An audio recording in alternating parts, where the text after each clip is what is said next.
Hi, everyone. We're going to watch Coco. Thanks for your patience. We are going to get started in just a few minutes. We're going to get everyone a chance to wrap it up. If you were with us last night, thanks for coming back. If not, the way this is work, Tony and I are just going to talk about the movie and watch it along with you. Pretty informal. It's not like a full audio commentary. We're just having fun watching a movie on Disney Plus. So we're going to do a countdown, and once the countdown reaches 0, press play, and you can enjoy the movie, watch it with us. So, and away we go.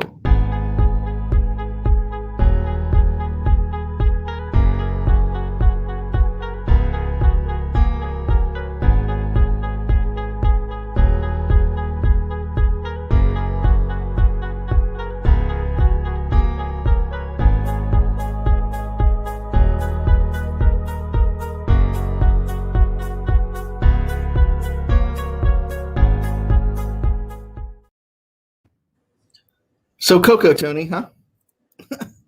I prefer with marshmallows. Ooh. Do you remember when you used to be able to have like roast marshmallows at Fort Wilderness and watch a movie? I do remember that. I thought you still kind of did that anyway. Well, I mean, I don't know if that's in a COVID world. It doesn't seem right. Because I know they still do movies at the resorts. Hello. What movie do you like? I like Venom. I like Coco. I like a lot of movies. I like a lot of movies more than I like Venom. There's like this one. You're a Pete Docter fan, huh? Yeah, we touched upon that last night a little bit. I know, but it's a callback. I know this isn't Coco related, but did you see the news from Disneyland? That they're going to be stubborn. Let me see if I can pull the statement here. So regarding from statement from Dr. Pamela Heimel, the Chief Medical Officer for Disney Parks, Experiences, and Products. We absolutely reject the suggestion that reopening the Disneyland Resort is incompatible with a health-first approach. The fact is that since March, we have taken a robust science-based approach to responsibly reopening our parks and resorts across the globe. Our health and safety protocols were developed in consultation with epidemiologists and data scientists and after considering guidance from the Centers for Disease Control and experts in local government and health agencies. All of our other theme parks, both in the United States and around the world, have been allowed to open on the strength of our proven ability to operate with responsible health and safety protocols. So dang.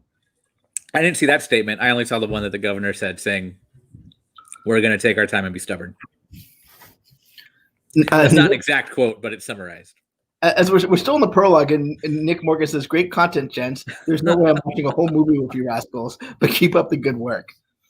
And you didn't even get us to like the opening credits. We didn't even get to the title. No. Right? and Nick's already bailing. But what are your thoughts on Coco? It's not my favorite, but I like it. I like this. This reminds me of the Q for Grand Fiesta Tour. Yes. And outside of it too, to some extent, by the Hacienda. Is this the only Disney, I should say, animated movie inspired by Epcot? Animated, yes. Because I can't believe Leon Critch was just like on vacation. He's like, we should make a movie of this. I'll get rid of those caballeros yet. maybe we're gonna have like an animated film inspired by the Norway ride film. The Norway ride film. Yes, I thought you were gonna say the Norway Pavilion. I'm like, yeah, let's talk about that again. No, that right. Yeah, that movie. I'm pretty sure was the director of Saw's student film. It's like all like this little kid going up to the boat, and then you hear like the guy carving the boat. So Mighty Sunny Saga says she saw Coco for the first time on an airplane, reading the captions, and cried. Tony, if anybody was with us last night, I would say if anybody was with us last night, they know there have been 2 movies where I'm sitting here crying because I'm on an airplane just watching it. Big Hero 6 and Tangled. WALL-E kind of got me too, but I knew what was coming with WALL-E. I didn't know about Tangled and Big Hero 6. Or I'd forgotten about Tangled, I should say. But Big Hero 6, the first time I watched it was on a plane. I kind of like refuse to watch movies on airplanes, but Alex does, and so I turn over and like I kind of like end up watching it like side view. It's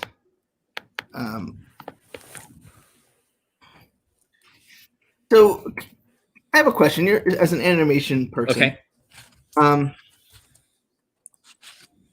What do you consider the main differences between Disney animation and Pixar animation? It's actually, I was kind of, I don't,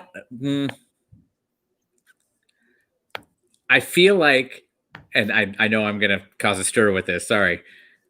Pixar pioneers more nowadays than before. But actually, since Pixar came around, they pioneer and push the envelope further, whereas Disney kind of goes, it worked with Pixar, now let's do it too. So Zach is a little late. What's going on with Disneyland? It's still closed. California doesn't want to open it. Disneyland wants to. So I think most of California outside of Sacramento wants to open it. You never like no people who don't live in California, who've never lived in California, don't know how many times people say outside Sacramento. Like there's the belief of what should be done, and then there's in Sacramento. It's like the Beltway, except I think even more divergent. We're gonna add Kyle into this party. Okay. Hi, Kyle. Hello. Are you timed up with us, right? Or are you just here to talk? No. I mean, you could invite it on Disney Plus using the watch feature, the group watch feature. We're 5 minutes. For those of you just joining, we are 5 minutes and 37 seconds in. 5 minutes and 39 seconds in. So I think Bell is about to drop on Ernesto de la Cruz. Spoilers. Get my second device out here. Speaking of spoilers, are we allowed to do spoilers? Because I have a lot of talk about this one. Yes, please. Okay, because everybody was like, oh, it was such a twist. No, it's all in front of your face the whole time. So Rebecca has a good point. Things that you know from California. The 405, which is really like California, but yeah. Sig Alert and outside Sacramento. I think it's the in front of any freeway, right? But that's just Southern California. In Northern California, we don't do that. That's true. I think I told Kyle that once a long time ago because I said I said 5 to 101 or something. And he goes, the? Well, it's funny because I'll be like, so you're going to take 680 to 580 to 5 to the 405. And then like once you get past Los Angeles National Forest, you add the there's the SNL sketch, The Californians. Oh, yeah. And I was describing me and a friend of mine, you know him, Chris. He took a different route to a restaurant. And I said, what are you doing? You need to get on the 536 to blah, blah, blah, blah. I did the whole thing. And I just hear my girlfriend behind me. I understand that sketch now. I never got it until right now. Because I'm sitting here describing all the different routes he could have taken to get to a restaurant. If GPS was, or Google Maps was around when I was in college, I would have saved so much time because I went to college in Los Angeles, and I guess we lost Kyle. Hi, Kyle. But I lived in Orange County, and there's like 18 different ways to do it. So you had to turn on the radio to like traffic every 8 minutes, and then figure out which one had the accident and not go that way.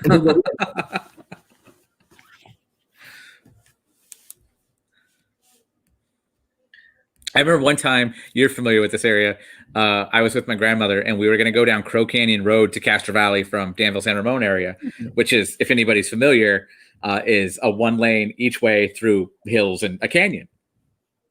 And she had heard on the radio something about a wreck being halfway down the middle of Crow Canyon Road, so it was going to be closed. And right before we even started and went in, it was turn around, back to 580, 680.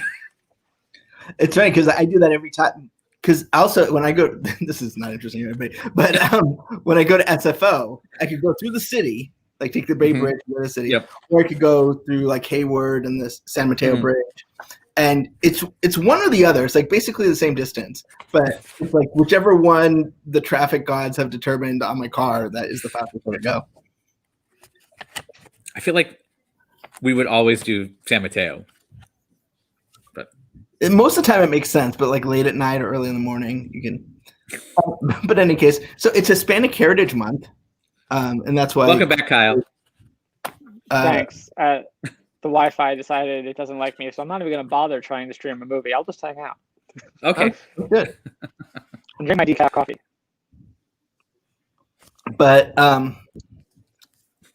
this movie, I mean, it was when we saw it was like a phenomenon. After you got through the 22 minutes of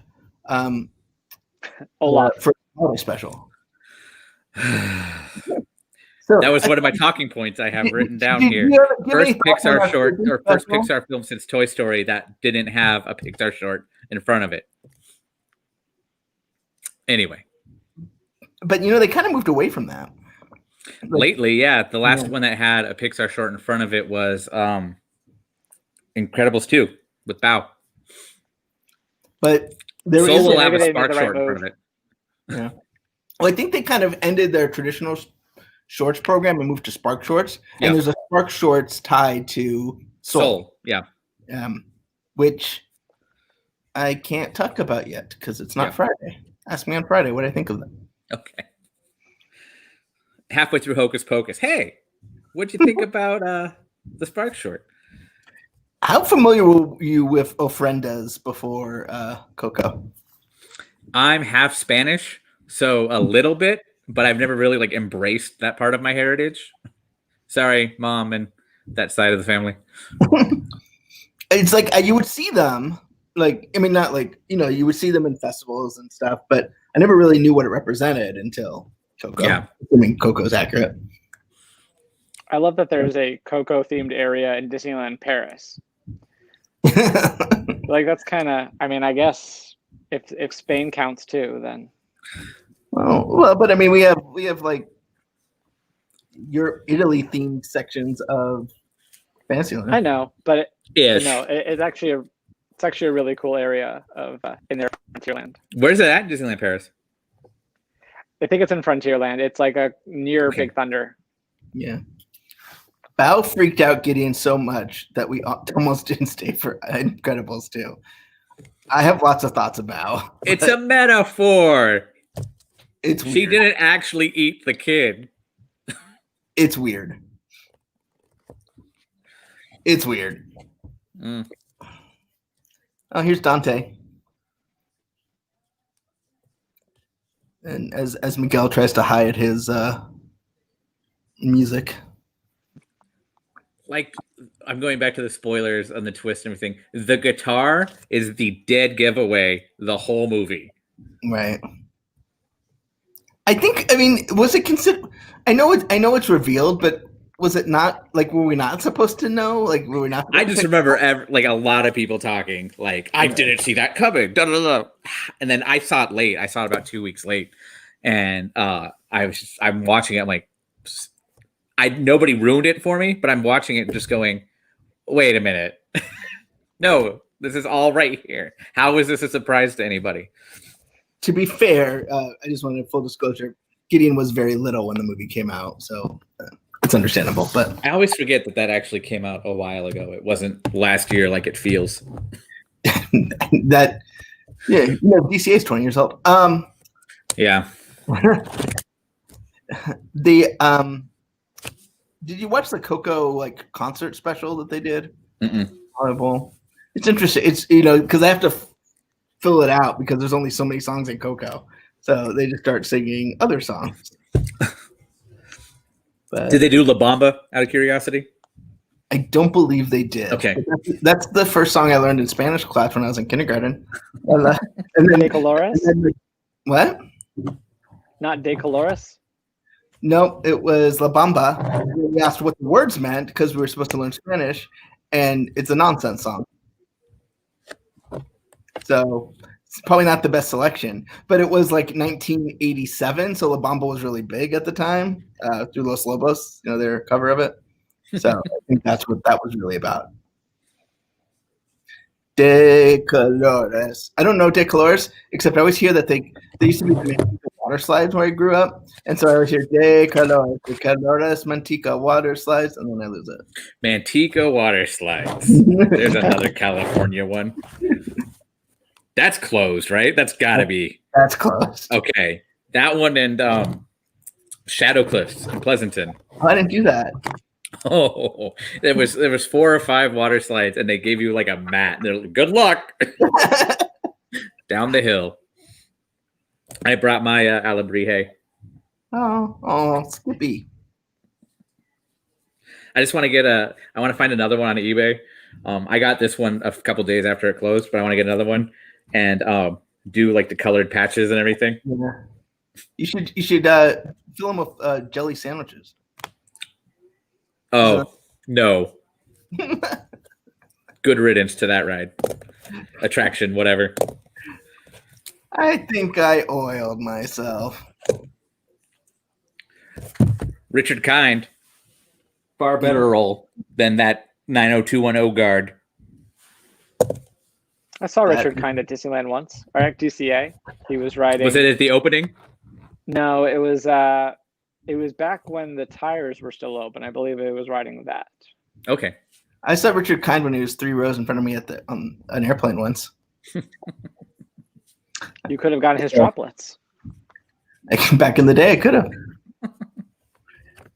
I just remember being so impressed he was flying coach. Was he with his overgrown son played by Martin Short? That's a very obscure movie reference. I like him on Scrubs. Clifford. He has a lot of guest appearances on Scrubs that are fun. Yeah. I used to watch him on the Carol and Company show, like with Carol Burnett. That's like where I first heard of Richard Kind. And then he was on Mad About You. And then he was what's the name of in Bug's Life? Molt. Molt. And then he was one of the Cars and Cars. That's like the married couple that's lost. Right. And then Bing Bong. But Bing Bong is like his like major role, like his most famous. I think he's going to be best known. I shouldn't say he's going to be best known. The role that he is going to be most famous of the ones he's done is going to be Bing Bong. Of all the ones he's done, or Pixar? I think of any movie he's done. Like the character that's going to live the longest. Not Richard Kind is famous for, but okay. Okay, I see what you're saying. Yes, then yes, I agree. I thought you meant because I'm pretty sure a lot of people, if I just talk about him, would know him from Spin City more than anything. Yeah, but like I don't think anyone knows what that character's name is. No. Yeah, like if you said Richard Kind, what's he in? I might say Spin City, but I wouldn't say like. Myself and others in my household know him best from the Disney California Adventure opening special with Barry Bostwick and Colin Mockery and Brad Sherwood from Who's Line. Yeah, they actually so I was a coffee roaster at DCA, and someone at WDI made the mistake of thinking they confused coffee brewing smell with coffee roasting smell. And so they put the vent under the Golden Gate Bridge thinking it was going to smell good, but it doesn't. And so in the special, you can actually see them go like sniff and go, "What's that?" And it's all talking about the coffee, but it's that's my legacy to DCA. Burning coffee for Richard Kind and Barry Bostwick. Who doesn't love Barry? Kyle again. I know. This Wi-Fi hates me. I'm going to try my computer instead. Okay, so it's just me. No, that's what. Oh, okay. Oh, okay. Got it. I thought you were just saying that. Like, now I'm losing you too. Because we're in the same hotel room. But Oh, are you in Vegas? Yeah. That's awesome. I didn't know we had a company retreat. I should have went out too. We're gonna have a company retreat, but this isn't this. This is Kyle wanted to go to Vegas, and I figured I'd join him. Were you in Vegas yesterday? No. Okay. Now, as everyone gets to know my business, I'm sorry. We did this yesterday, and I'm like, I don't remember you being in Vegas yesterday. I was in my house. I constantly want to hit people with my shoe. That's another one of the clues. Hector's barefoot the whole movie, and the family is known for their shoes. So if they outcasted him from the family, how would he have his shoes? Sorry. I had one of my mentors, his family's from Mexico, and he talked about how the shoe thing was so accurate for him growing up from his grandmother. Yep. I wasn't quite sure how to take it, but that's what he told me. Just to make myself sound smarter about the movie, because I'm not too crazy influenced by Coco. I did watch some behind the scenes stuff earlier, and they had a lot of the animators who are from that culture validate exactly that is why that's in there. Like, I feel like if I go to Mexico, I'm gonna want the chase down by a shoe experience to feel like I'm truly getting the culture. There's one thing that they saw in there that I thought was, I love Pixar's over the top like efforts sometimes. Another way I'll put them above Walt Disney Animation as of right now. I know back in the Renaissance era they used to do the same over the top stuff, but one of the directors, Adrian Molina, he flew his mother-in-law from Mexico City to Pixar Animation Studios in Emeryville just to watch her get angry, so they knew how to animate the neck of the ant. And I was like, what? It's an awesome story, don't get me wrong. It's absolutely awesome. But that's just, I'm sure Skype existed in the early 2010s. Yeah, but that's like, well, I mean, even Disney did it. Remember, like the Sister Summit, where like they had everyone bring in their sister when they changed Frozen to be about sisters. I didn't know about that, but yeah, that sounds right. Tony, you are really irritated. It's not a twist, but people called it one. I mean, reveal and twist kind of are synonymous, aren't they?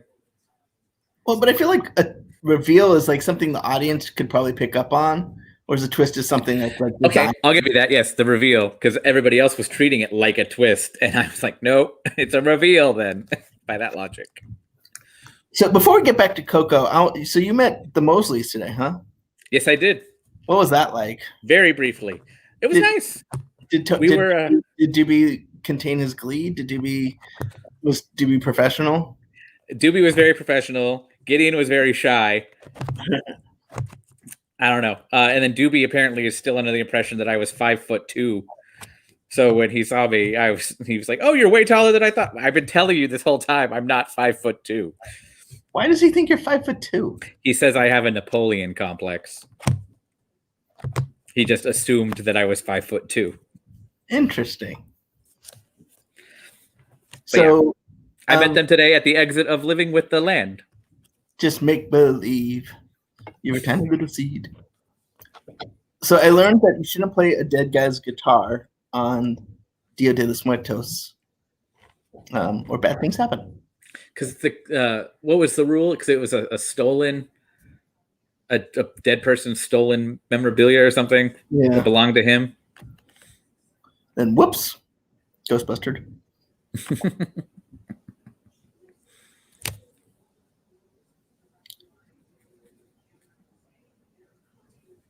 It's funny, like the Disney event budget for Marigold leaves, I think, went through the roof for like all the different premieres. Did they use real ones? They did for many of them. Okay.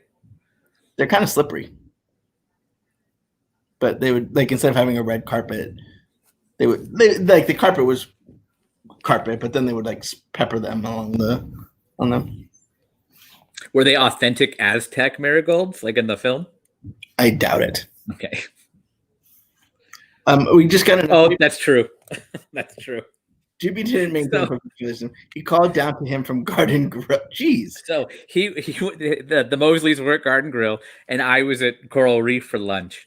And I messaged him, "Hey, I'm leaving Coral Reef," and he said that they were paying the bill, whatever, and they were finishing up dessert, and then they were going to pay the bill. So I said, "We're here. We'll go on Living with the Land." Jump on Living with the Land, and we're coming around, and we're in the farmhouse scene, and my shadow who was with me goes, is that them? And points up at the restaurant, and you see Gideon and Doobie, and they're like waving. So I start waving back. I think they were just waving at just passersby, and somebody's waving back now. So it was kind of like, oh, hi. And then I just hear Doobie, is that Tony? Like screaming down into the ride track. I'm like, yeah. And then we're like going to the barn house. Wow. Doobie ruins show for people on Living with the Land every time I see him. I didn't know that was Doobie's legacy. No, so back when they did the when I used to do the spiel when they used to have a real person, and so one of the things, the lines was, "Now here's something you don't see every day: tomatoes growing on trees." And so I go, "Now here's something you don't see every day," and Doobie just mouths, "But you do." Lost it. I completely lost it for the whole boat ride. Guests were pissed. It was bad. That's funny. I remember one time I had a spieler. It wasn't you, because it was my CP neighbor years ago. And he college program, you have to. Sorry, yes. The college program neighbor. And there was a line, and you probably would know it. It was something about lettuce, and let us tell you. And the way he delivered it was so like faux enthusiastic, I couldn't stop laughing for the rest of the ride. And he broke, and the whole like boat ride, same thing, just ruined it for everybody. This was post Spielers, but go ahead, Ben. I was gonna say, and that's why the ride's automated now. Yes. Yeah. One time my friend Aaron and I were on it, and they got to the part of the voiceover about the cacao, and for some reason at the same time we both went cacao. I don't know why, but then we just started cracking up because we're both so stupid. So I learned something new today about the. Can we start calling this movie that? Cacao. That on the bottom level, it's like older architecture, and then as it goes up, as it's built on top of itself, it's more modern. In the Land of the Dead. Yeah. Yeah, it's generational. There's pyramids, and then it's yeah, exactly. Because when you think about it, the Land of the Dead has got to get like kind of overpopulated because people keep dying. Can't die people again. Forget them. Yeah, but if you have like 800 generations of ofrendas on your ofrenda, then you might lose some, but people are going to die more faster when they're forgotten. That's true. This is why you need a handstand. And all the technologies are dead technologies, also, or dead technologies. Oh, like really? All the old Mac computers that you see in one of the offices. I never picked up on that. Yeah. What's So when I can't remember. One of these is John Ratzenberger. It's his shortest Pixar appearance with one 3-syllable word. He's lucky he got in there. Yeah. So wasn't that like the? I remember Alex went to the long lead, and that originally they said an all Hispanic cast, and everyone's like, "What does that mean for John Ratzenberger?" So John Ratzenberger in this. Also, Lee Unkrich has a line in it too. Mm. So it's also you say everyone was wondering. It was really just us. And so he would say it's an all Hispanic cast plus John Ratzenberger and myself. Because he is the guy that's the only person who remembers him is his dentist. Yeah. And all he says is gracias. I wonder where in the story process they go, okay, so John Ratzenberger is going to be streetcars, dead technology. Also, does anyone want to see a cage like Celebrity Family Feud with the Tudicks and the Ratzenbergers?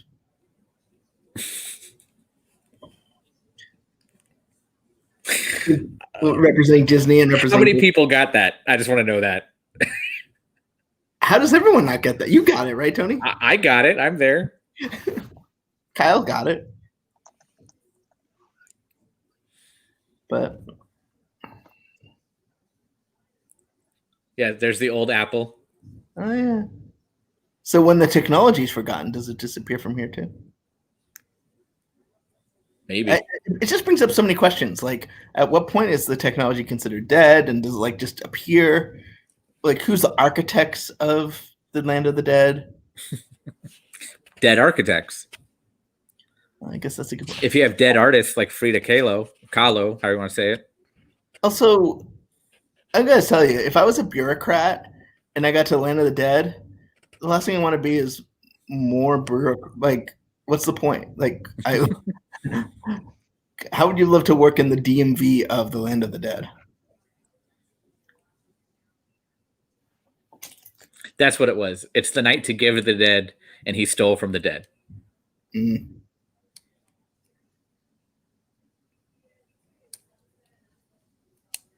Here's another clue. Look at Mama Amilda's dress. It's purple. And then when we see Hector again, watch. Okay, I will. In the meantime, can I compliment you for properly spelling watch along, unlike some videotapes or attractions? Oh, you mean like sing along? Yes. Yeah. I spent Oh, hyphenate?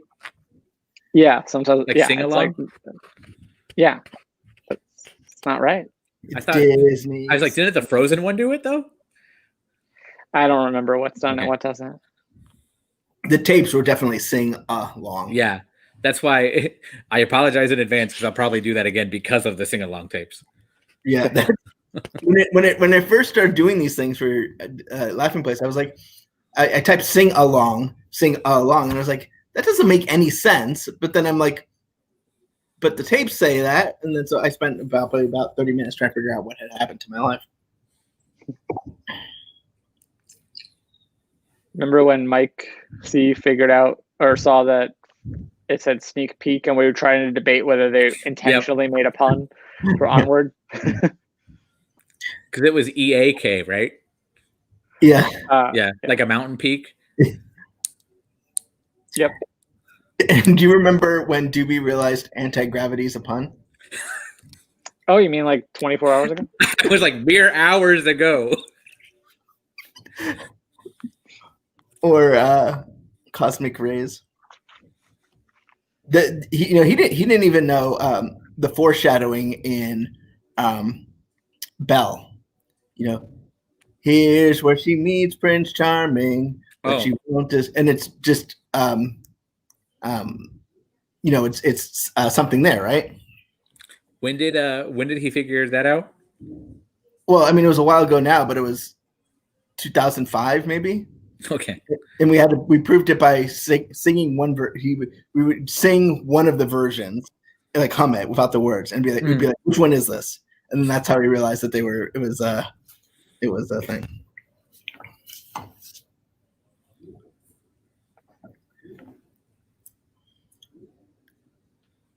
I wonder if I'm related to them because I have the same stripe that Mama Amilda has. Oh. Kind of. What's Where's it at? Doobie? No. Yeah, right here. I was like, I don't know. Race stripe. One of my CPs has gray hair. That makes me feel old. You don't correct him for the CP thing, Kyle? We already established it. Okay. Yeah, it's like how you put it in parentheses the first time in the article, but then every other time you free reign. Yeah. Also, there's a lot of honking outside my window right now. That's weird. It's not even mine. Also, the one job you want to do in your life is be a plumber, because then when you die, you don't have to be a plumber anymore because there's no restrooms in the land of the dead.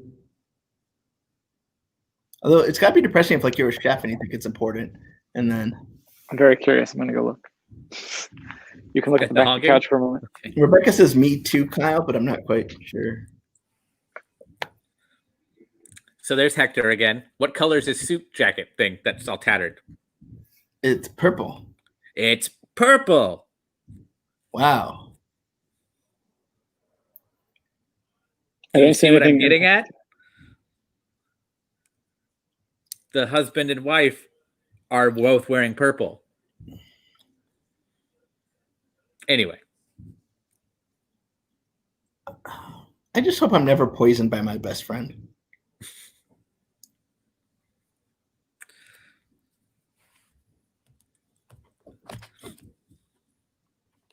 My best friend wouldn't know how to read the bottle because it would be in English.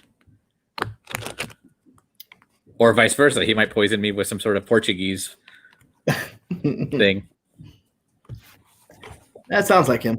Yep. I'm glad you know who I'm talking about. How many Portuguese? He's Brazilian, not Portuguese. He just speaks Portuguese. Yeah, well, yeah. Good point. So this boy is obsessed with Ernesto de la Cruz, even though Ernesto killed his grandfather. Great grandfather. Compared to that. Is it great grandfather or great great grandfather? I guess it's great great grandfather because Coco is their great grandmother, so it's got to be the great. Yeah, that's great. Yeah, great. I remember. So this movie came out. It was hugely popular movie. And then Disneyland Forever hit at the 60th. Yeah, and it had the. Oh no, it wasn't that one. It was the Pixar one, Friends Forever or whatever it's called, Together Forever. And they had the inflatable characters on the roofs of Main Street, and I was watching a video of it, and everybody screaming. I was like, "Oh man!" I'm sorry to report I have nothing to offer regarding that entire episode. Oh, well, what's interesting about like doing what we do is you get to know a movie from like what they announce it. Then usually we get to go to, like you get a preview of the film, and then like by the time the movie comes out, we're almost kind of tired with it. Like we've been around this movie, and then like it's hard for us to gauge how popular something is until those moments. Something like that. Yeah. Because I remember, so I was doing an event, and they were debuting the song from Frozen called "Let It Go," and they kept having audio problems, and so they did sound check like 6 times, and I went like, I am sick of the song. I never want to hear this thing again. And then I remember I was watching Rent live on Fox when they did that, and at the end of it, the original cast came out, including Adina, and she looked so happy just to be singing Seasons of Love again. And I was like, I bet if you told her after Rent, you're going to be very happy to be singing this song again one day, she would never have believed you. That one or the Defying Gravity from Wicked. Which is basically Let It Go. Yeah. Or singing songs on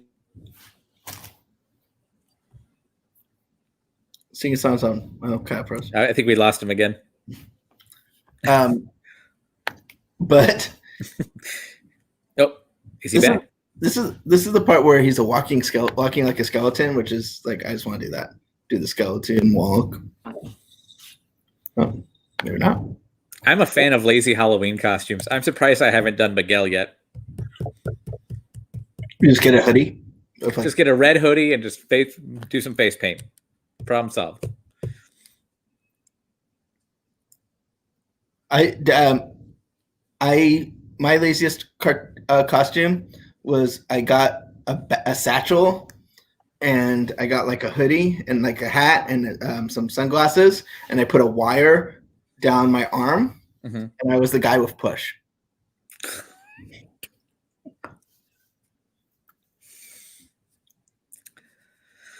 Sounds right. Yeah. And people probably got it too, right? In my circle, yeah. Yes. Which shows you that it was not as discreet as some had hoped. So I have a question. At what point, growing up, I mean, because we grew up, I mean, there was the internet, but it wasn't like it is today. Did you realize that there were other Disney fans?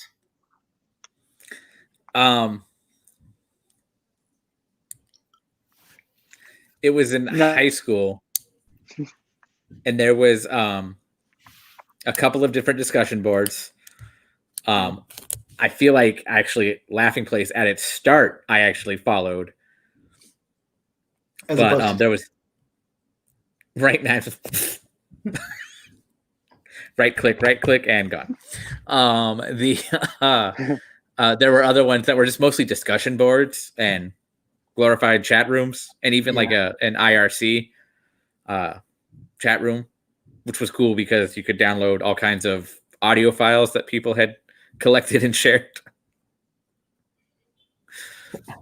I remember when Napster came out, and like I just wanted like the Disney music on it. Mm-hmm. I was like, who wants all this other music? I just want the unreleased Disney music.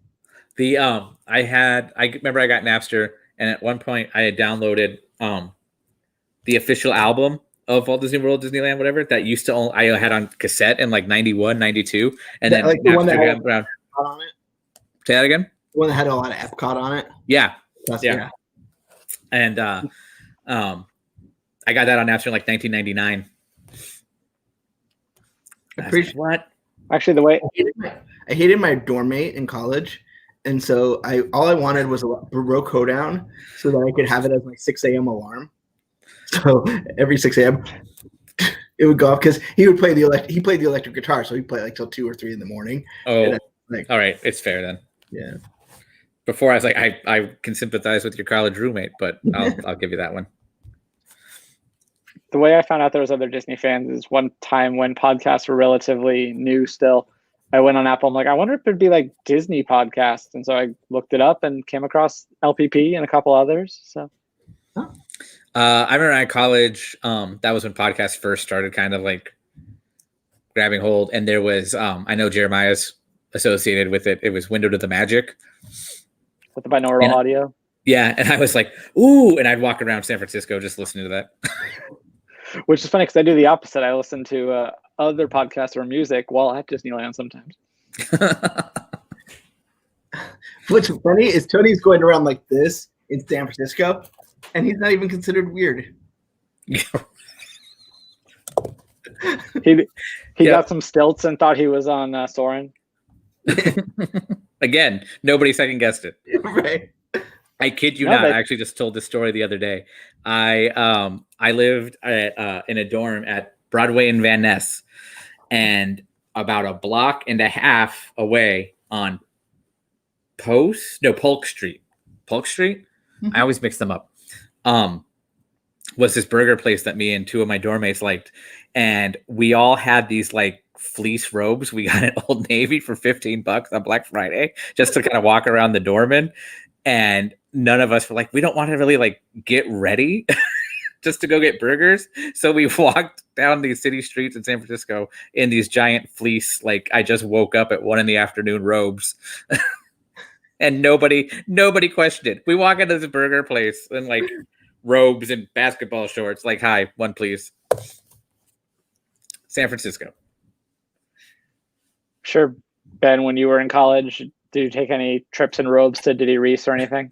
No, I did go to Diddy Reese, but I basically wore the same thing every day.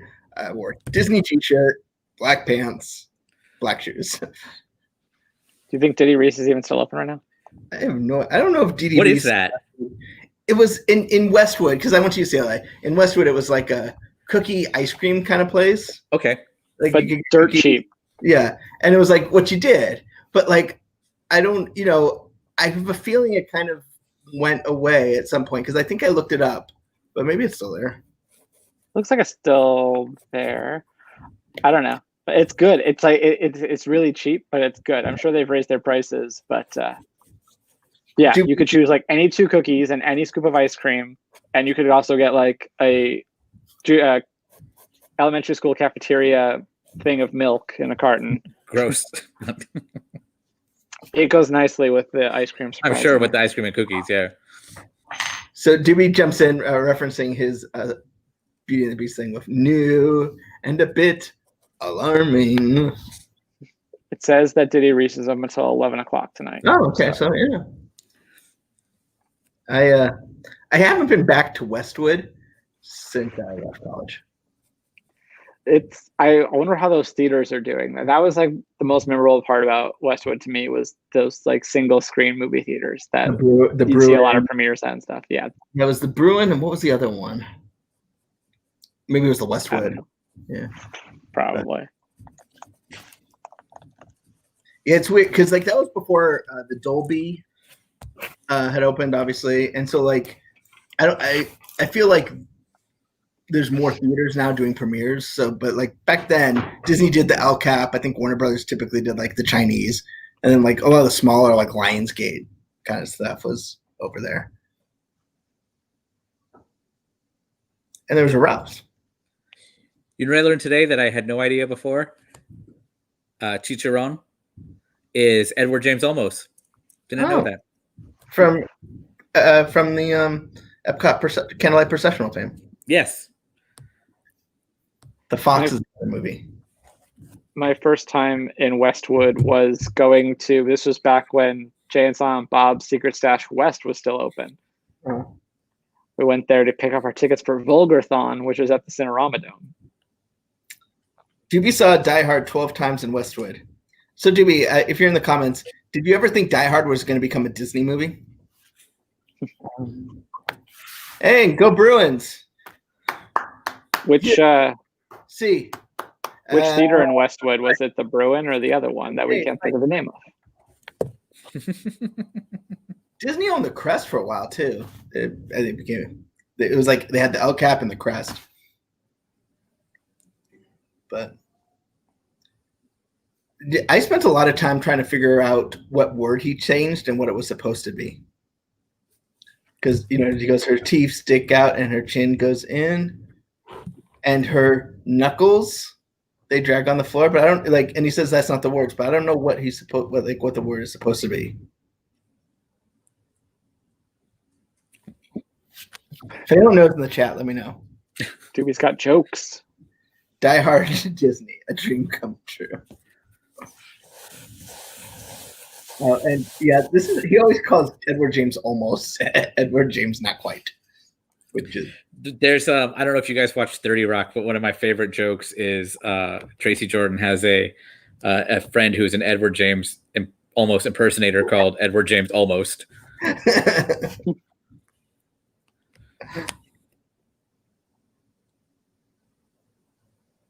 And the sincerity in Dante's eyes right there is beautiful.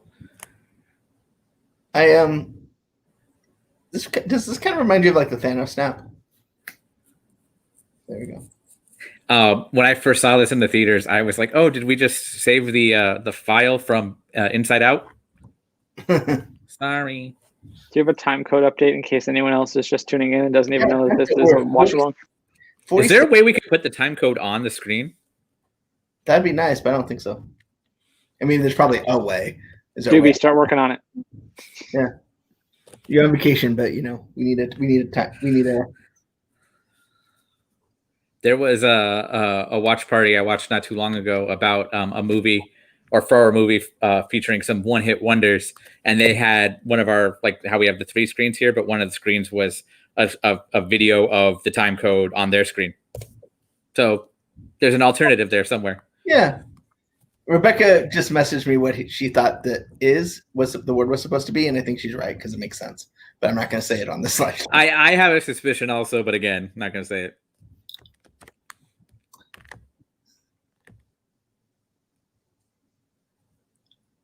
They don't have bathrooms, but they definitely have alcohol. This is, I think, the 3rd Pixar movie to feature alcohol. This, Ratatouille. That's the other one. And, oh my gosh. Is A Bug's Life? No. It's implied in A Bug's Life, though. Yeah. Is it one of the Cars movies? No. I literally... Alcohol in the Cars movies would not mix. That's ethanol. Ethanol. Yeah, Hold on a second. He was too fast. Made a pun. Tony is taller than Doobie. Sorry, I shouldn't be reading the comments out loud. Tony is taller. Yeah, we went through this. It was up. You think Tony has a Napoleon complex, even though he's, what are you, 5'7"? 5'10". 5'10". We're the same height. I guess. I don't know. According to 7-Elevens I'm walking out of, I'm anywhere between 5'8" and 6 foot. Although Doobie's overall impression of you is that you are great. So, you know. Is that No? a fair- Okay. What's the? I'm just Got done. canceled. I'm just done. You're done. He draws the line at Frosted Flakes jokes. Yep. Because when I was in high school, the big jingle was, "Hey Tony, I like the things you do." To this day, if you say "Hey Tony" with that right pitch, I'm already angry. They they're a Ravenscroft Disney legend. Voice of Tony Tiger. Are we just? Oh yes. I had a boss, and his name was Mark Natter. And so one day he made the mistake of telling us how, like, it used to drive him crazy because in high school people would say, "What's a natter, Mark?" And so, of course, Tony equals 5-finger discount. What does that mean? I don't know. We don't accuse Tony of stealing. Mike C was the one that had his whole 5-finger discount thing. Celestino's 5. That wasn't me. Is he mixing us up again? Please, all Laughing Place contributors look like. So, Well, he called me Jeremiah for a whole thing once. Maybe you look like a bullfrog. We are 50 minutes in, just for a time code update. Is there a thing you can like put on your? Do you have like a stopwatch on your computer and you can share the screen? Maybe.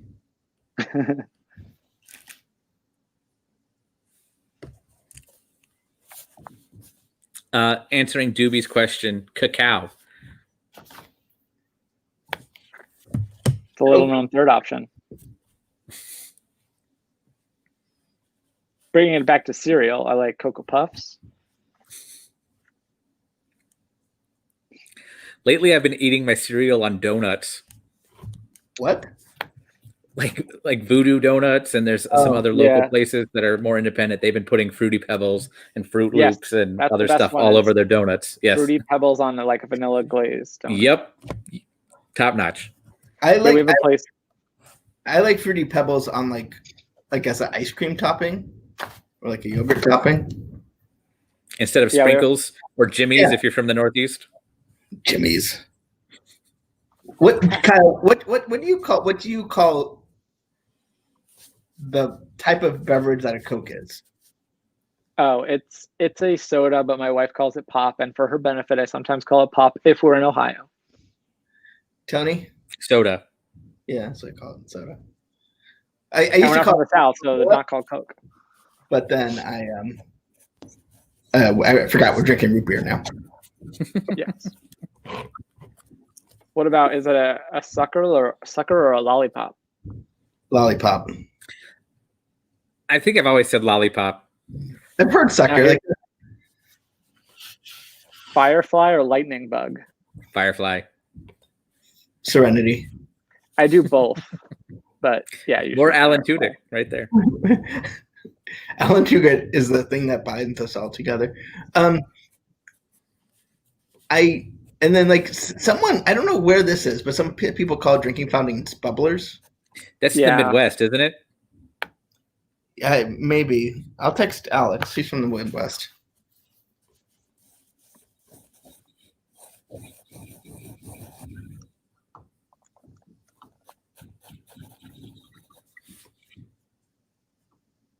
Are we just waiting for the text now?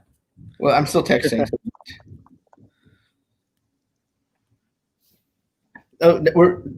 Ignore us. Enjoy this fantastic musical number. Poco Loco. I think I'm in the minority. I think this is the better song of the movie. I don't disagree with you at all. Oh, so his response was all period, the period, time. No period. It's a Midwestern thing.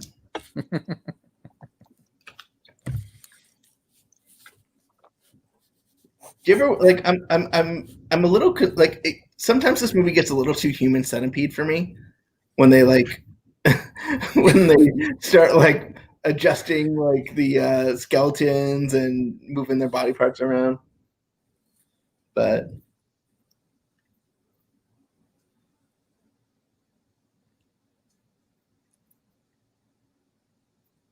trying to think of more dialect things. I have an emergency announcement. Please be on the lookout for a living boy. And it's just to the name. Am I ahead of you guys? I guess. I called it a bubbler until I learned that other people call it a drinking fountain. So I guess we've socialized him too. It bothers me that Kyle is the only one centered. Okay, Kyle, can you get uncentered? Yeah. There we go. Rule of thirds. You feel better, Doobie? Skippy. Experiment 6-2, whatever. Here, I can even put this all the way over here, and then I can be just like a tiny little thing in the corner. Tony, you should do that so he thinks that you're really short. Scale. Yeah. Wait, hold on. I'll even do it like this. Hold on. Move my whole setup here.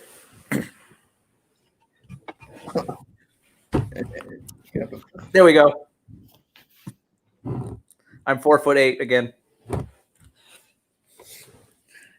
And cramping violently. I need to stretch more. Wow. We talked previously about dogs in Disney movies. Where does Dante rate for you? Middle ground. I don't like him. I don't love him. I don't hate him. Disney does sidekicks better than Pixar does, unless it's like truly emotional, like an Inside Out. But I feel like the animals are better in. Although I'm partial to Buster, but I don't know.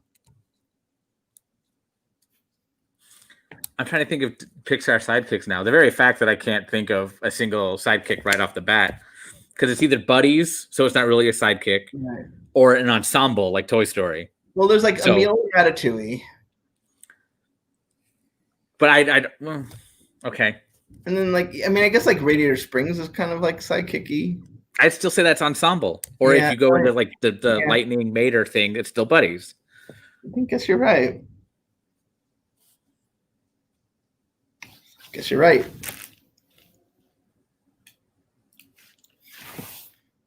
Hope you appreciate this, do we? Oh, I'm at an angle, but whatever. So like if you don't pick up by now that this Imelda plot is what it is, I think you're not paying that much attention, because why would she spend so much time talking about it if at some point you weren't going to meet him? Well, it kind of builds it up like that it is Ernesto, but it's not, and all the clues are right in front of you. I love the city shots.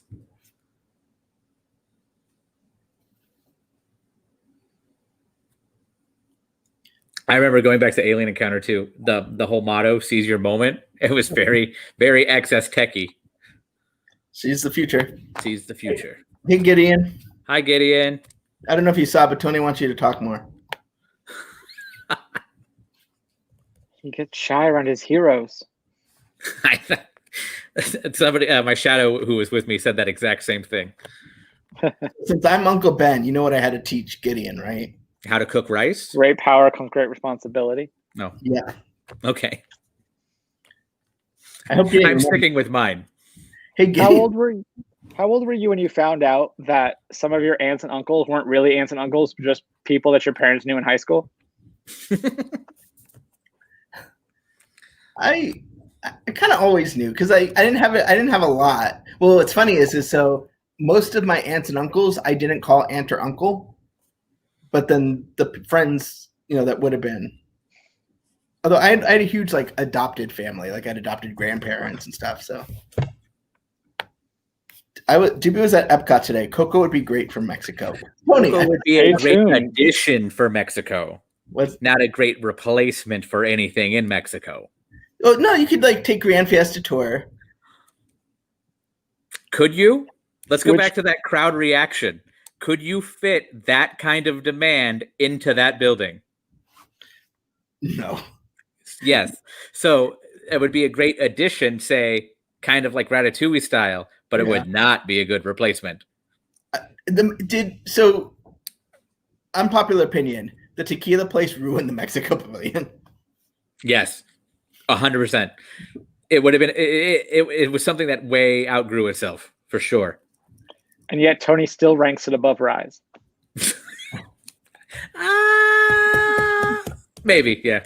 I definitely got more bang for my buck when spending time there. In the social distance, I mean, the ride is free. You don't have to pay for it. You just have to wait 11 hours for it when I can go pay $20 in an hour and the whole day is magical. The most miserable, the only time I felt like this is out of control during social distancing was trying to get into the Mexico Pavilion because that which is already small to begin with. So when you regulate it down to 4 people at a time, I wasn't even trying to get. I was just trying to get in the building. I feel like I should have like a no alcohol line, but whatever. And the Grand Fiesta Tour queue already was tight and claustrophobic, and now with all the barriers, I feel if you made those mirrored, it would be a haunted maze. I'm pretty sure I will not be doing the Mexico Pavilion until social distancing is done. They should take the restaurant and build a platform, and so then it's like elevated, and then you have all that room over there. There's some amazing crowd shots in this movie. Because they're all dead. Like, they're all, it's not like...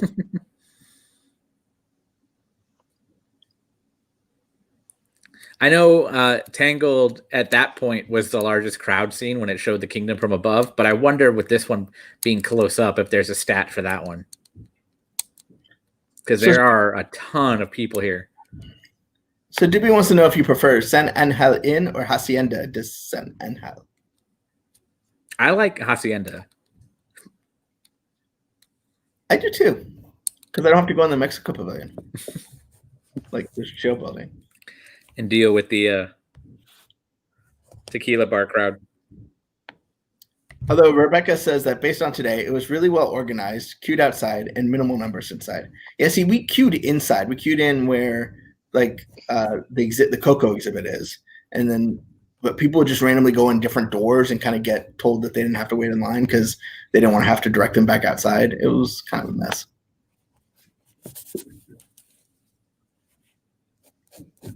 Kyle, have you been back since everything reopened? No. I haven't been to any theme parks since, I guess the last one would have been, I don't even know. I guess probably last year. Oh no, I went to Paris in December, so that would have been the last one. I basically closed Disney World because I was there. I was at Disney World. The last theme park I went to was Universal to go see Ario Speedwagon. And is that what they call it, the Fast and Furious right now? The Speedwagon? Well, now it's nothing. Now it's closed. Now we're disconnected. Yeah. Stayed in line in the cold to see Ario Speedwagon, and then left. I went to Hilton Head. I've never been. How's Hilton Head? Hilton Head is really sweet. It's kind of a pain to get to because it's kind of far from the airport, but it's got a wonderful beach. And then there's Shadow, the dog, who makes the day magical. It's a nice place to get away for the weekend. Legit, is it a real dog? Yeah. What kind of dog? Golden Retriever. Oh. It has a little name tag. I should have known by the name. Shadow, yeah. Well, and then Shadows has split RDOs, as they told me, Tuesdays and Thursdays. But then, yeah. So it's cool. Everywhere. It's like you get a little shadow magnet. They sell little shadow plushes, which is just a generic, dog plush with a little shadow name tag. But so he's straight up like a part of the place. I believe she is. She is. Sorry. I believe it's a girl. Now it is. I was gonna say that. I'm just saying, I feel like it's Shamu. It's like, been a few. Shadow was their opening day, and Hilton Head's been open about 20 years. Okay. Show. I was That going goes to say back to, there's turtles too, but that's Pharaoh. And then there's what's it, Captain Ron at Vero Beach that finds the it's the Yes. turtle hunting dog. Yeah. Captain okay. Ron. And I thought you meant the Kurt Russell Martin Short no, film. that's what I guess it's named after. Okay. So when I instead of my last dying words being Kurt Russell, like I originally planned, it's not going to be Captain Ron. I'll send it if I have to. But there was they have like the dream builders on construction walls, and it always has the Walt quote, and we photoshopped it once just so it said Kurt Russell, Walt Disney. Hey Lillian. Walt Disney. That wasn't me, that was Tom Fitzgerald. Right. Juby said is bringing out the busting out the Bear in the Big Blue House with where is Shadow. Isn't Shadow Knuckles' brother or something?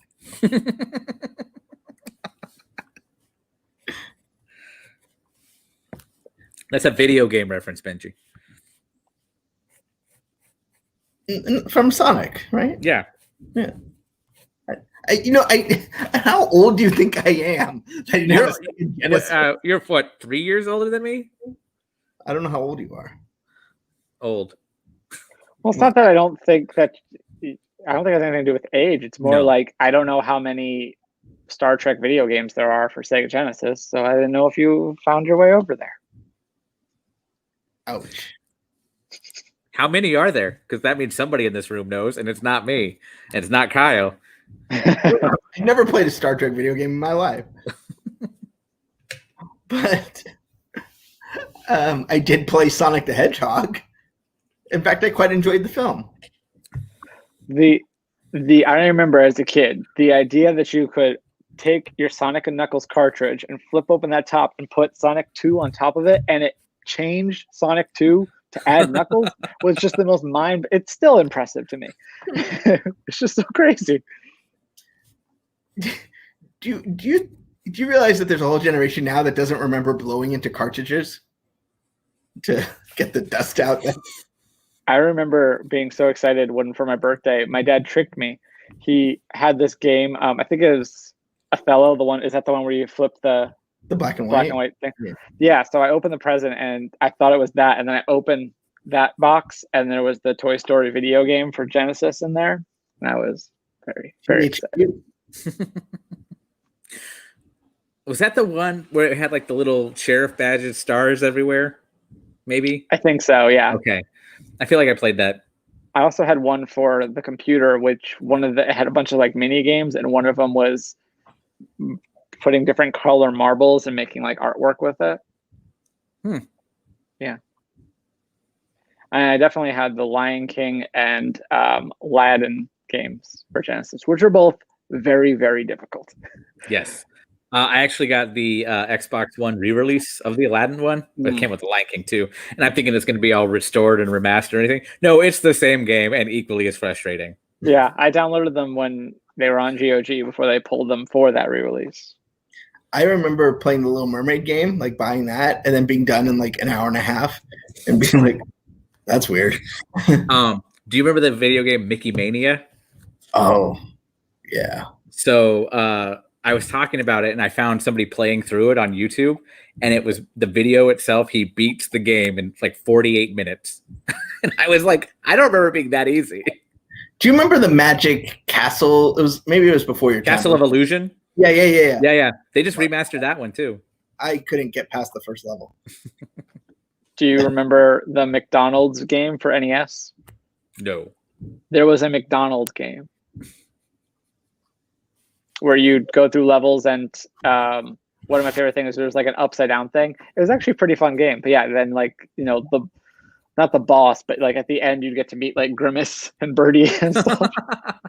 Like at the end of each world. Kyle, we posted McDonald's news today. What's going on? Oh, there are now Marvel Heroes collection of toys. They look similar to some of the Endgame ones, but there's just an interesting collection. There's no Thor. There's no Captain America unless you count Falcon, who's in the collection, or Winter Soldier for that matter, I guess. Yeah, it's one of those, we'll call them stopgap Happy Meal toys. Just throw it out there, make sure there's something out there. So yeah, you can go collect those. And if you want to see more photos from Mac Tonight, they're up on Wow. That was a win. I'm sure he won't appreciate that. I think Mac just got promoted to chief McDonald's correspondent just by name alone. Mac Tonight. Yeah, he should have his own like late night show. Right. And we should sculpt his brain into a shape of a moon.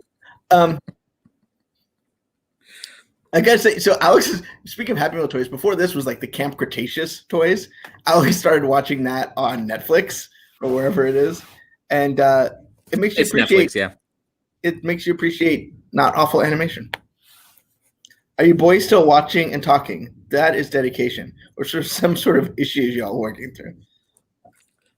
In fairness, I think we're quite off the topic of in Coco fairness, for a little Nick bit. Bought one of those stupid ghosts in the jars, apparently, because it's his profile picture. So that's on you, Nick, because those things are dumb. If they were like $10, all right, that's a neat little thing. But It needs to have like a timer. 65 or something. Like, who's gonna go around? They've cut it like 3 times. They've cut the price, and it's still too much. Right. Oh, this is a the cool side cool and the hot side hot. Did he already do the flashback? I think he did. Yeah. Well, with the with Coco. Yeah. Okay. Santa Cecilia is the patron Catholic saint of musicians, for the record. No. Keep the hot side hot and the cool side cool. We should bring that back when we're doing Hunchback of Notre Dame. Tony kind of looks like Mac Tonight. No. What? What? You do not look anything like Mac Tonight. Yeah. Like, not in any way. Maybe in high school when I had craters on my face like the moon did. I don't. Do we know what who Mac Tonight is? Let me see if I can. I'm not sure he does. Does he think he's some sort of reject from the Rat Pack? Well, the problem with Mac Tonight is there's apparently like a meme that of the Moon Man that was like, you know, a racist meme. I don't know why you'd ruin Mac Tonight like that, but it's like it got Pepe the Frog, basically. Pepe the Frog, what? I thought Pepe you need to. I'll Google that later. I will deal with that later. Pepe the Frog.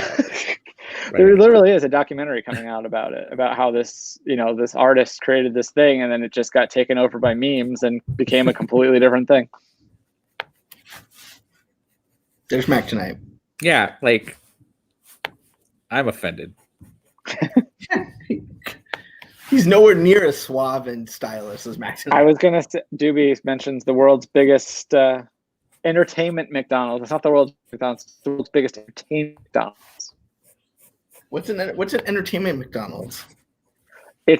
I don't know, but yeah, I don't think it's actually technically the biggest. So they throw in that extra adjective because they do have like games and stuff there. So I guess that's what makes it entertainment. The one on McDonald's. International? And they sell pasta and pizza there for some reason. I don't think they do anymore. Are we talking about the one on International Drive? Yeah, the big one. Yeah. The one that's the world's biggest internet. It's like 2 or 3 stories. I know it got remodeled recently. Yeah. Here we go. Google world's largest entertainment McDonald's.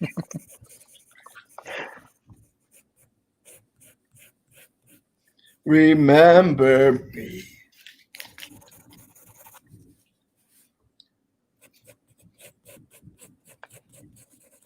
This is a very touching moment. I feel like we're ruining. This is the part that got me in the theater. Everybody talks about the end. I'm like, no, this was the one. Yeah.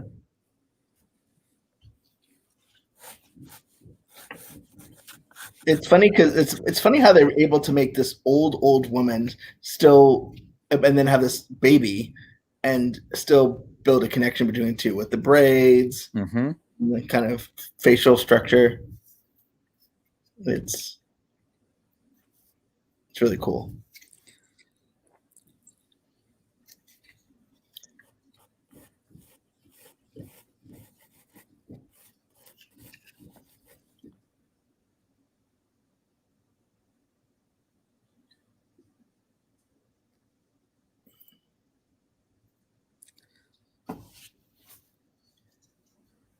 So suddenly Miguel catches up with the rest of the audience. Yep, because he didn't process that, oh, this guy's got a gold tooth, and that guitar that I tried stealing has a gold tooth.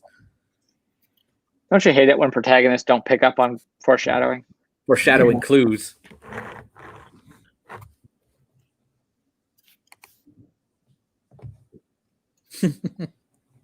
Apparently there's a McDonald's in Taiwan that's taller. Really? But the world's largest entertainment McDonald's is. Ba-da-ba-ba-ba. It's all right. I said that to Mac when he got back from McDonald's. I said, I typed out ba-da-ba-ba-ba, and he didn't. I do love the Brian Cox sound alike in the commercials. Probably like 20 years ago, they did this thing where it's like kind of like the Monopoly, except you would peel it off for your fry cart, and it was a Disney trivia question. There'd be four answers, and if you scratched off the right thing, you got like free fries or some, a prize of some sort. And I was like, awesome, because it's Disney trivia. I can do this, and so I got a lot of fries. Also, I'm pretty sure I don't have any memory of this. And then I'm pretty sure every Disney household at some point got those glassware set that McDonald's did. Yep. I also just stayed at an Airbnb last year, and in the kitchen there were a bunch of Batman Forever glasses from McDonald's. Wow. One of my not biggest regrets in life, but worst losses, I guess, of a non-family member would be the 6, or it was either 4 or 6 Jurassic Park cups, because that was the first time they like supersized anything to get the Jurassic Park collector's cups, and each one was a different species in the movie. And I had them all, but my grandmother hand washed everything, so over time she would like scrub them off. And now if you look for them if you look for them on eBay now, they're like $300 for like 6 plastic cups from McDonald's. So Nick Morgan, shout out to Ben for wearing a hat with a properly bent brim. Friends don't let friends over 40 wear a flat brim. I thought maybe Nick changed his profile picture, but I realized it's 2 different social accounts. Yeah. I thought he was so offended that we pointed out his bad taste in merchandise that he changed. That I'm over 40? Dude. Well, now somebody's offended. I mean, you did talk about school in the 80s or whatever, so... I went to school not like college. I was born in the 80s. Well, what year is it now, Benjamin? Not 40. That is for dang sure. Ding dang sure. What are you, 37? That's not 40. Numbers count. You're only a year older than me? Are you 36? Yeah. I'm 38. Okay, I just turned 36 though. So. There was a nice pause where he's like, do I lie? Or do That's me doing the math. Like, there's a point in my life where I realized I stopped knowing how old I am unless I do the math. I hit that last year because I told somebody like 31, like, wait a minute, no, that's way off. Like, when you're 8 and you become 9, like, it's such a big deal. At some point, it just becomes a math problem. I feel like we all aged at least 2 years extra in 2020, so I'm going to go ahead and say you are 40. I feel like I deserve a year back. Well, make good choices. Is it hard to age when you're stuck inside, isn't it? Yeah, there's no sun. There's no gamma radiation or whatever. No gamma radiation. I don't think that's how that works. I'm not going to become the Hulk tonight. Kyle, if he does, videotape that and tweet it. That'd be great. Don't make me angry. Now we know why everybody's honking down on the strip. You want to like me angry. Ben is Epcot's age. I'm Magic Kingdom. Anyone here born in 1989? Anyone? No. We could get studios. 86.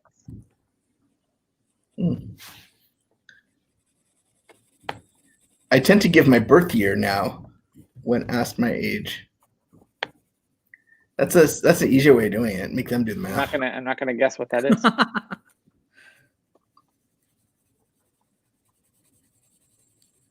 So I just like to point out that this means Doobie's about to be 50.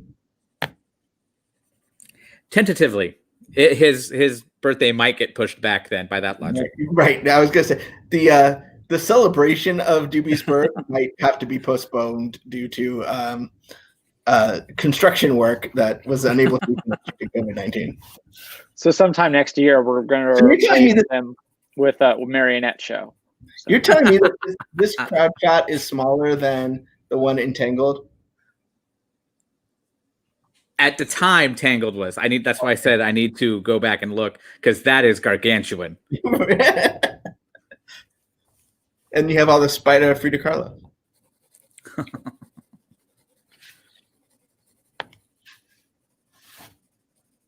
Is that true?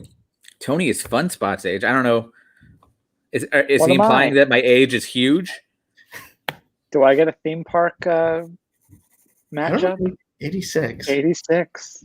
It's a good year. Doobie commenting on someone's age is hilarious. The Methuselah of LP is keeping it ironic. I'm not sure that Doobie knows how to properly use the term ironic. Don't you think? It means completely made of iron. It's like when you have a black fly in your Chardonnay. Or it rains on your wedding day. Yeah. Don't you think?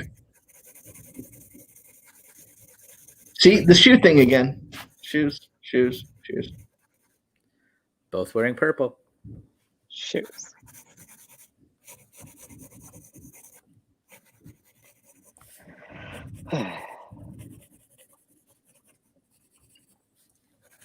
I should have my own little window called the watch along because I'm not actually watching the movie.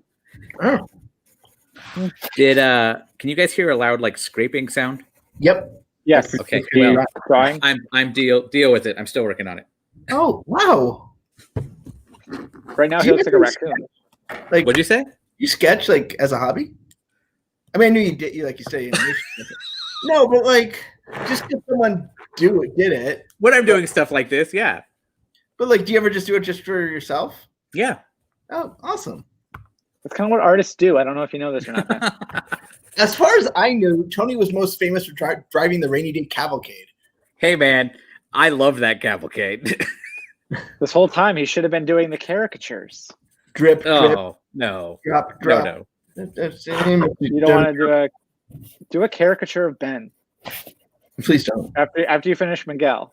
I actually really don't like caricatures. No offense to people who make their living doing that, but do you like that Liberty commercial where she does the caricature and it like looks exactly like him? Show it again, Tony. Get your reply. I'm still working on it, but let me put you in solo mode. That is impressive. I wish I could do anything as good as you just did that.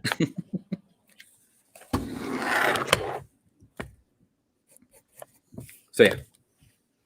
Anyway, we're 1 hour still here. We're still talking. Playing along at home. Too bad they don't still draw movies at MGM. Go do that. Do you guys know the story of my time traveling daughter? Wait, what? I'll tell the story because it's a movie about a father and a daughter, kind of. Did you also Kelly Clarkson from the I was at Star Wars launch bay, and this little girl comes in the doorway. I was in a corner working, and this little girl comes in the doorway by herself, probably 9 years old, and she's got a notebook and a backpack, and there was no adult with her or anything like that, so it definitely like stuck out. And she comes in and scans the room in this gift shop and spots me and beelines directly to me and says, "Hi, can I ask you a question?" And I said, "Sure." And she goes, "Didn't this used to be an animation place?" And I go, yeah, actually, it was. It was a whole studio. And I kind of nerd out a little bit. And she goes, and I bet you like that a lot more than you like Star Wars, don't you? And I said, yeah, I do, actually. She goes, I thought so. Okay, bye. And then turns and leaves. And I was like, what just happened? And I looked around at my friends. I'm like, I don't know. And maybe an hour later, I'm like, okay, I figured it out. That's my time traveling daughter. So, oh, that's unfortunate. That means you procreate. And it's a girl too, which has to stay away from my best friend's son. Sorry, guys.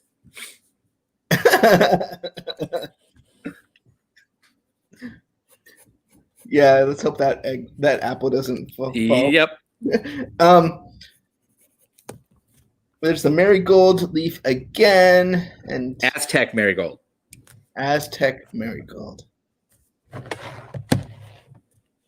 And you're gonna go home eventually. It's a long shot. Nope. You are. Oh, that's me.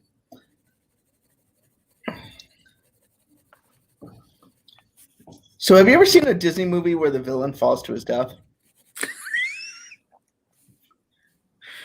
The best homage is Enchanted is the fact that that villain falls to her death. I thought this is one of the reasons that I love the remake of the Jungle Book, is when Shere Khan falls back, as every Disney villain that falls from a cliff. I was like, that is a man who studied animation, Disney animation, and found an homage in every shot. But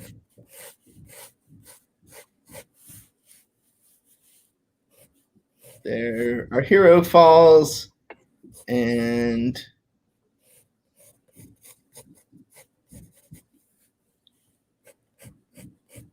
keeps falling, and I believe the Disney princesses are about to save him. Nope, it's Dante.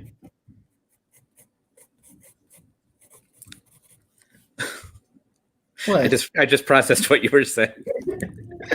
The Princess Rube Goldberg machine. I feel like that needs to be like National Geographic needs to research the Princess Rube Goldberg. If it would actually work.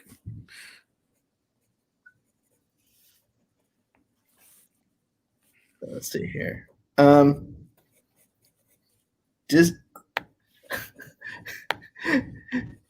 has a Disney villain that falls backwards to his death.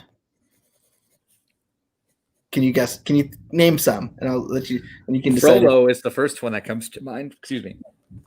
There's Gaston. The Wicked Queen, Gaston. Gaston, after doing the biggest cheap shot in Disney history, in my opinion. And Scar. I mean, he doesn't fall. He didn't die though. The hyenas ate him, so I wouldn't say he fell to his death. Yeah. And then this guy. Yes. Yippee-ki-yay.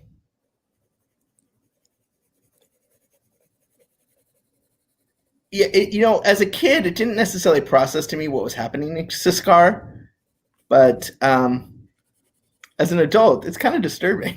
Yes.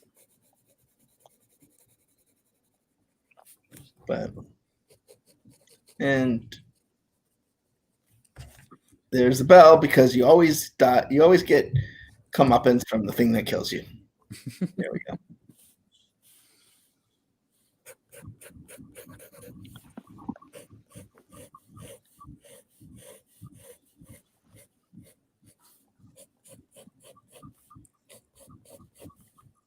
What's the time code? I'm not setting a bar, am I? I'm going to have to draw something every movie we do now. I don't know. Mike C played I expect you to draw one for Hocus Pocus tomorrow. I'll do that. I'll do Binks. Oh, I thought that was Friday. Tomorrow's Empire. Oh, sorry. Yeah, 1 hour and 27 minutes. Mike played the accordion once, and now he's going to have to do that every time. So. My favorite part of that was when he looked dead at the camera, goes, "Ball's in your court, Tony." So seriously. It's okay. I have something working for the next quiz. So. And it'll be fully a Martin Short quiz. So sorry, Doobie. What doesn't kill you makes you stronger. Is that a Kelly Clarkson reference again? You know, the spraying exists outside of her. I don't think that's even true, because like cancer might not kill you, but it doesn't make you stronger. Oh, yikes! It doesn't apply in every situation. So we're back in the land of the living, and he's got a guitar, and he's going to sing for Grandma Coco, great Grandma Coco. And the theater will be heartbroken.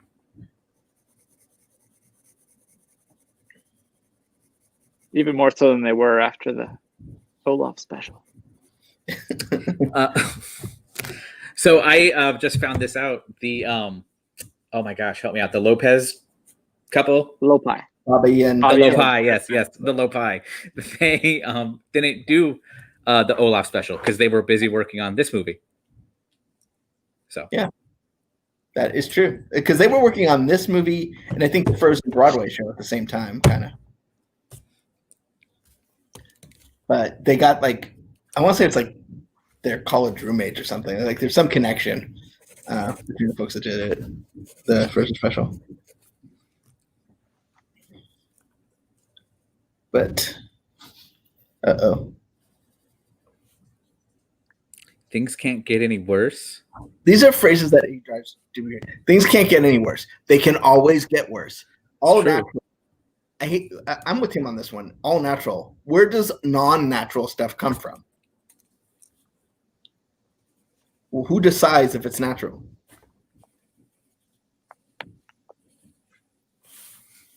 Also, couldn't care less means you care. It's true. And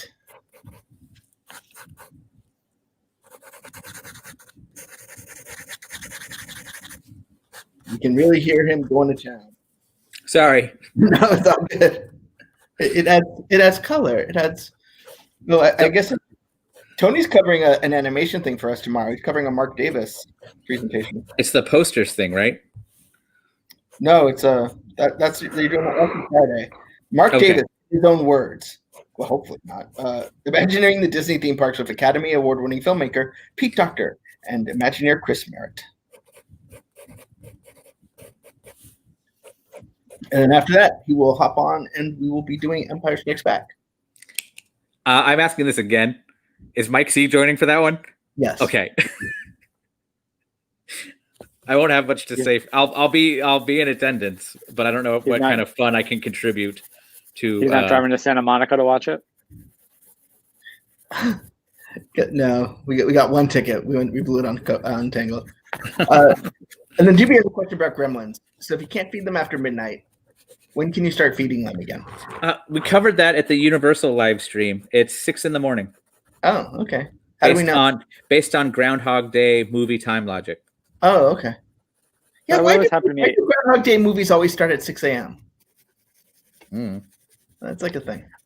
I wondered, like, there's a 24-hour McDonald's by my house, and I drive home really late from work, and I'd pull in and I'd be like, what are you serving? And half the time they'd be like, I don't know. Let me go check. Like, when does that reset? The mark of old school style. Pencil all over the side of my hand. Wow. I used to work third shift, and one day my boss decided to come and give me my 10-year pin or something.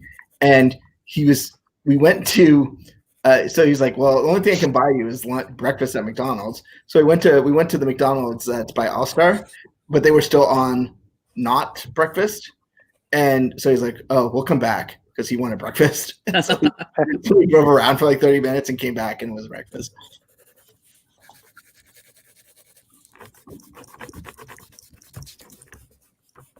Actually, I've seen other things where some of the days of the week places will be closed and other times they'll be open 24 hours. It's like, so then what?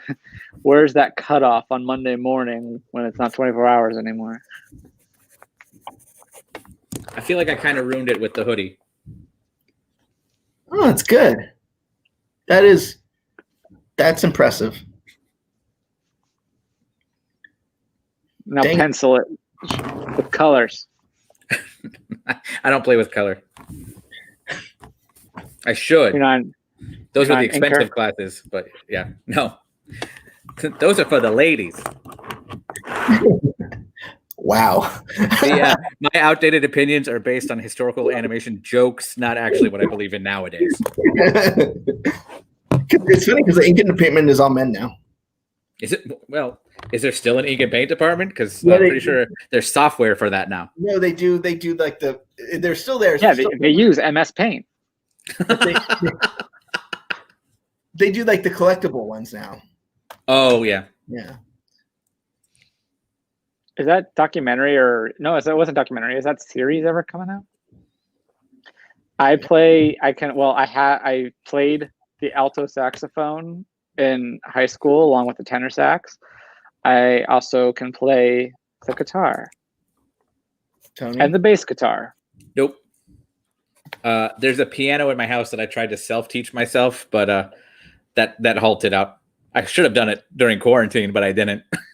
I can play the 808.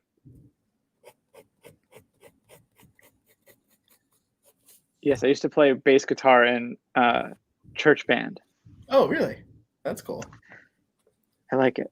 I don't actually own a bass guitar, but he's got shoes again. Use theirs. Oh, because he's with his family and they're the shoe people. Yep. I wonder if they have Payless in Get BOGO. I don't think there's Payless anymore anywhere. Yeah, that's the a good thing point. about Payless. In the land of the dead. Yeah, that's a good. They always did BOGO, but it was buy one get one half off, so it was really BOGO ho. Yeah, I feel like the governing body of BOGO needed to delineate that buy one get one means buy one get one free, not buy one get one half off. That's BOGO. That's why they went under. Does Doobie play any instruments? My mind. What does that mean? He likes messing with me. Not Nick Morgan level, but you know. He plays the xylophone on Thing's ribs. I could go full Steamboat Willie style and play like a pig. Yeah. Turn the tail. Yeah.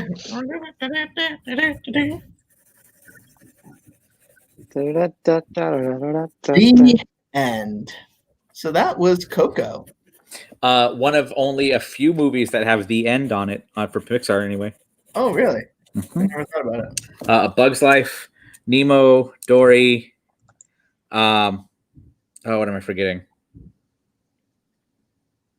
Those three for sure. Oh, and Ratatouille. It's funny when I Google Coco, it says that the runtime is 1 hour and 49 minutes, and yet we're only 1 hour and 38 minutes. Is there 10 minutes of credits? Probably. You guys also talked for a little bit at the beginning, though. We usually credits run about like 10 minutes now. I know Wreck-It Ralph 2 has the longest runtime for credits in an animated movie, and those are like 13. Because they had to name all the princesses. Well, and then like on Disney Plus, you get the credits of like different languages too at the end there. But in any case, thanks so much for joining us for Coco. Tomorrow we'll be back for Empire Strikes Back, Star Wars movie. There we go. Great job, Tony.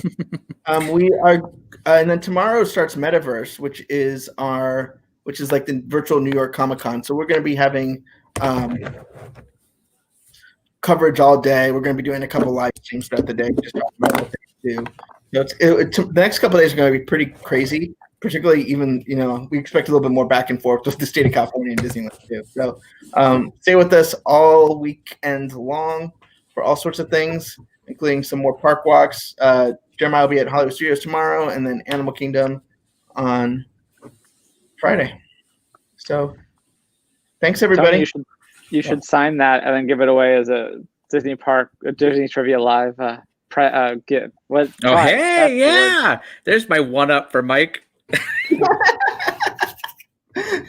Balls in your court, Mike. Yeah, balls in your court, Mike. And that's not even what I had planned.